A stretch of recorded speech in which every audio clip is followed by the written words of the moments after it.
The top three highest grossing movies of 1982 were E.T., Raiders of the Lost Ark, and Rocky III, a heartfelt family movie full of magic and wonder, an adventure movie where a clear hero prevails against evil, and old rivals become BFFs and achieve an underdog victory. Enter Blade Runner, ranked 29 at the box office that year with mediocre critic reviews. This was a hardcore sci-fi movie that remixed noir films from the 1940s to create a dark, ambiguous story that asked difficult questions about society. I don't think it's too hard to imagine why it wasn't initially well received, but for those very same reasons, it eventually became a hit that would inspire some of our most popular filmmakers today. We're talking all about it this week in Kaden's Movie Club. Noir films were usually crime dramas featuring a dark, brooding detective with a murky moral code. Case in point, Spider-Man Noir. Sometimes I let matches burn down to my fingertips just to feel something, anything.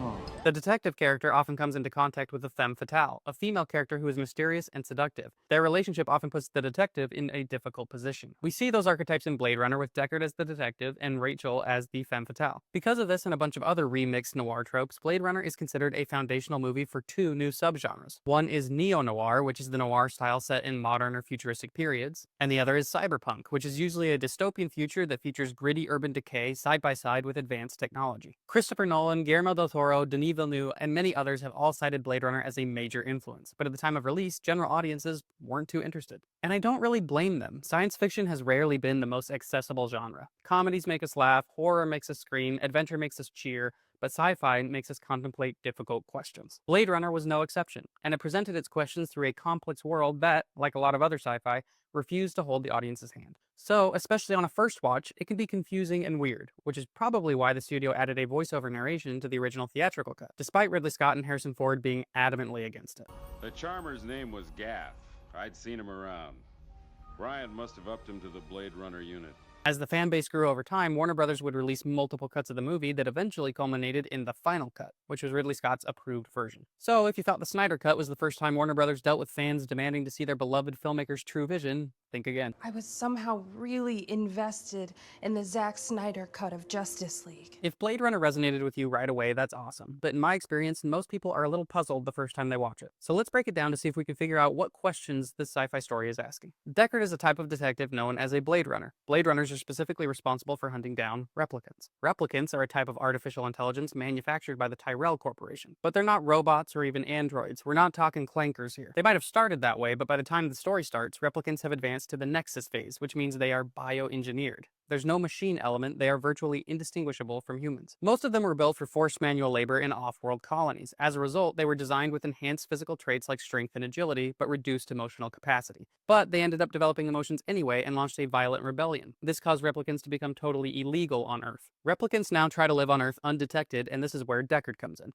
Blade Runners like him seek out and retire any replicants that have remained hidden or found their way back to Earth from the colonies. But if replicants are indistinguishable from humans, how do Blade Runners find them? That would be the Voight-Kampff or VK test. Since replicants lack the same emotional capacity as humans, the test is designed to elicit emotional responses through a series of questions. The device monitors things like heart rate, blushing, dilation of the pupil, and can detect a non-human response. So Deckard is called out of retirement for a special case. 4 recently escaped replicants have made it to Earth. They're a newer model, the Nexus 6, so Deckard is sent to the Tyrell Corporation to make sure the VK test will still work on them. Deckard meets the Tyrell, who says he wants to see how the test works before he lets Deckard use it on his products. So he asks Deckard to perform it on his assistant, Rachel. After the test is done and Rachel leaves, Deckard has concluded that Rachel is a replicant but doesn't know it. Deckard then asks Tyrell why he would want to create a replicant that believes it's human. Tyrell essentially explains that the only way to achieve this is to plant memories into the replicant's mind to make it believe it has a past. This then makes the replicants easier to control because they can be manipulated. Soon after, Rachel visits Deckard because she's starting to suspect and fear that she may be a replicant, and Deckard tells her about the implanted memories. Devastated, she leaves, but not before asking Deckard if he's ever taken the Voight-Kampff test, and he does not answer. Deckard soon tracks down the first replicant, Zora, and retires her. The second replicant, Leon, tries to take Deckard out before Deckard can take him out.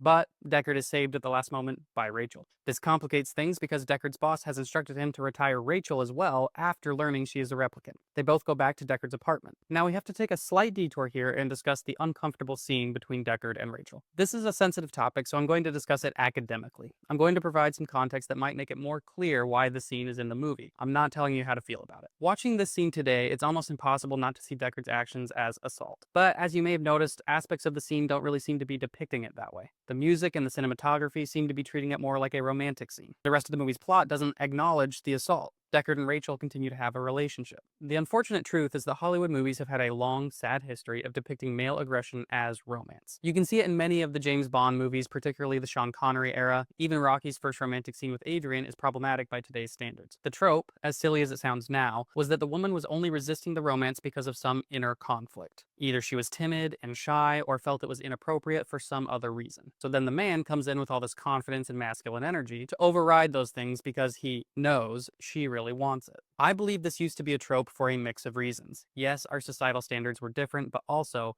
women were rarely directors or writers in this era. The idea behind the trope is severely lacking a female perspective and is difficult to see, at best, as much more than an unrealistic male fantasy. And that trope has done real-world damage. Movies are our culture. People absorb ideas and reflect them in their behavior. That's part of the reason why we've had to reinforce the idea no means no, because for a long time, media depicted the opposite. Now, when it comes to the scene in Blade Runner, it's arguably worse than those others I mentioned, to the point where even for that era, it might have been aggressive. And some people have theorized that Deckard doesn't view Rachel as human because she's a replicant. Deckard's job is to hunt down people just trying to escape slavery on the basis that they're not human. So he's not exactly a good guy. You can interpret it any way you want, but personally, I have a hard time not thinking that it's at least partially a result of this old Hollywood trope that was never good and has aged very poorly. I think it's important to discuss in general, but also so that we can still understand this movie as a whole. So while this is all happening to Deckard, the leader of this group of replicants, Roy, is trying to get to Tyrell because he wants to make his creator grant him longer life. Another thing Tyrell implemented to better control replicants was short lifespans, and the Nexus 6 models only live for 4 years. Roy believes he can threaten or convince Tyrell to undo this, but Tyrell confesses that it's not possible. So Roy destroys his creator. At this point, he starts to mentally deteriorate, knowing that he's lived about 4 years. Deckard finds the replicant's hiding spot and takes out the third, Pris. Roy arrives just in time to see his friend has been retired and starts threatening Deckard. He's much stronger and faster, and Deckard has lost any element of surprise, so this becomes a game of cat and mouse, with Roy essentially playing with his prey. Deckard manages to escape to the roof, but right when he is about to fall, Roy catches him. He pulls Deckard up onto the roof, saving his life. He then gives a famous line. All those moments will be lost in time. Like tears in rain. It's been implied that Deckard has been questioning his mission as the story progresses. Every time he retires a replicant, it feels more and more horrific. And here, one has just saved his life even though Roy had every reason not to. Roy mourns that his memories, his actual real memories that he's formed in his 4-year life, these incredible experiences he's had, will never be passed down in any way. They'll just disappear like tears in rain. What is a more human thing to do than feel emotion about something as intangible as memories and experiences?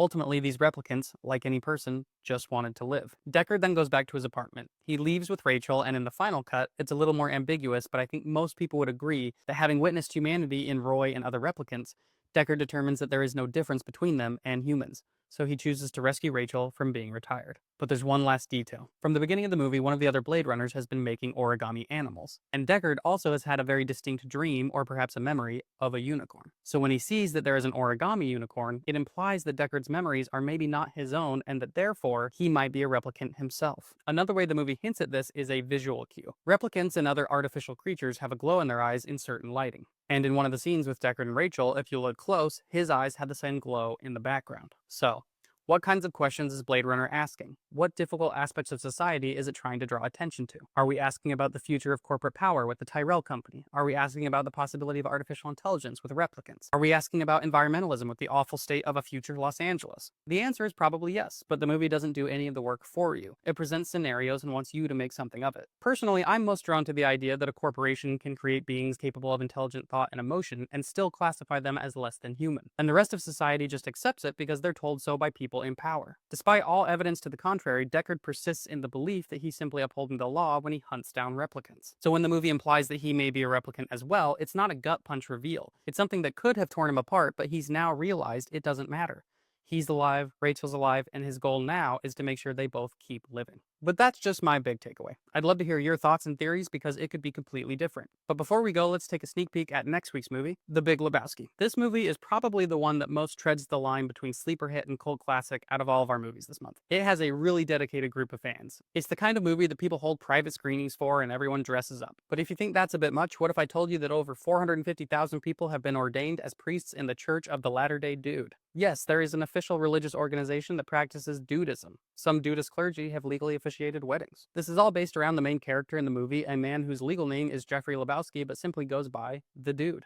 I'm the dude. So that's what you call me, you know?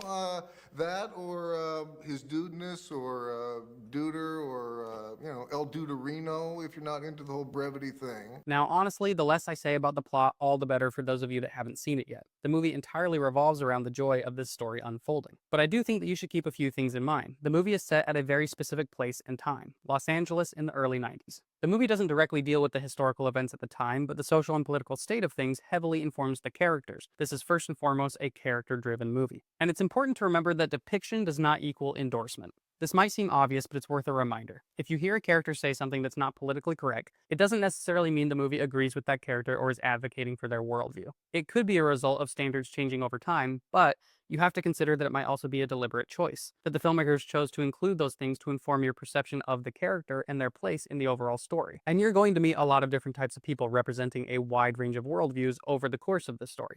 So here's some questions to keep in mind while you watch. What do you think the various characters are meant to represent? What's their place in the story? Do you view any of the characters as heroes or villains? Do you think the story paints them as protagonists or antagonists? Do you think the story has a point? Do all stories need a point? I'd love to hear your thoughts and theories on Blade Runner, so let's discuss in the comments, and I'll see you back here next week for The Big Lebowski. If you want to stay in the know about Movie Club, you know where to go.